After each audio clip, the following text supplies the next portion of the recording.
Open the media door. Open the printhead. Use a Zebra Preventative Maintenance cleaning swab or pen to wipe along the brown strip on the printhead, or use a lint-free cloth or swab dipped in 99.7 isopropyl alcohol. To clean the Platen roller, wipe with a lint-free cloth or swab dipped in 99.7 isopropyl alcohol. Allow the solvent to evaporate. Close the printhead.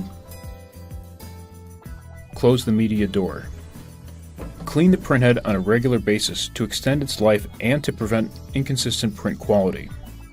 Clean whenever you replace the ribbon on a thermal transfer printer, or when you replace the labels on a direct thermal printer. Also clean the printhead whenever the Clean Head Now appears on the display. We recommend using a Zebra Preventative Maintenance Kit.